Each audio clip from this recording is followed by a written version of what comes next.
মঙ্গলবার রাতে হাওড়ার লিলুয়ায় মদ জুয়ার আসরে চলল গুলি। ঘটনায় জখম এক। এই ঘটনায় আহত নিমাই মাঝি ওরফে মালিঙ্গাকে গুরুতর অবস্থায় ভর্তি করা হয়েছে হাওড়া জেলা হাসপাতালে। তার বাঁ কাঁধে গুলি লাগে। রাতে লিলুয়ায় ভার্মা কলোনিতে সাগরেদদের নিয়ে মদ জুয়ার আসর বসায় নিমাই। সেখানে তাকে গুলি করা হয় বলে জানা গেছে। এদিকে নিমাইয়ের বিরুদ্ধেও একাধিক অপরাধমূলক কাজকর্মের অভিযোগ রয়েছে বলে জানা গেছে। ঘটনার তদন্তে নেমেছে লিলুয়া থানার পুলিশ। ঘটনার পর থেকেই এলাকায় উত্তেজনা ছড়িয়ে পড়ে।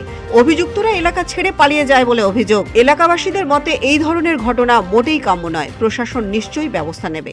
শুনলাম যে গুলি ফুলি চলেছে, আর কিছু না। মানে কারুর লেগেছে গুলি? গুলি লেগেছে একজনের। মদের আসর বসেছিল নাকি? ওটা আমি বলতে পারবো না দাদা, আমি যাচ্ছিলাম বাড়ির দিকে। যার গুলি লেগেছে বা যে গুলি মেরেছে তার কোনো পরিচয় জানা গেছে? কোনো নাম ফাম জানতে না না না, নাম জানি স্যাররাই বলতে পারবে। পুলিশ এসেছিল? হ্যাঁ পুলিশ আছে, সিপি সাহেব এসেছিলেন, বড়বাবু এসেছিলেন, সব। লিলুয়া থানার পুলিশ? মানে যা এই ঘটনার পর যে গুলি চালিয়েছে তাকে ধরা গেছে নাকি? না না, ধরা যায়নি। কি পালিয়ে গেছে? আর যে এতটুকু আমি জানি, শুনিনি। যার গুলি লেগেছে কোথায় লেগেছে? শুনলাম তো পিঠে লেগেছে নাকি। তাকে কি হাসপাতালে নিয়ে গেছে? হাসপাতালে নিয়ে গেছে।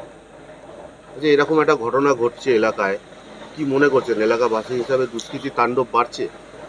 এটা তো এখন আমি এই কি বলতে পারবো না এইসব বিষয় নিয়ে। এখন তো সবে শুনলাম যে গুলি চলেছে, এটা তো ভালো না গুলি চলাটা। প্রশাসন ব্যবস্থা নেবে। অপরাধীদের খোঁজে তল্লাশি শুরু করেছে পুলিশ। কি কারণে গুলি চলল এবং ঘটনার নেপথ্যে কি কারণ রয়েছে তা খতিয়ে দেখা হচ্ছে। পুলিশ জানিয়েছে ঘটনার তদন্ত শুরু হয়েছে এবং অভিযুক্তদের গ্রেপ্তারের চেষ্টা চলছে। হাওড়া থেকে সুমন আদকের রিপোর্ট, পূবের কলম ডিজিটাল।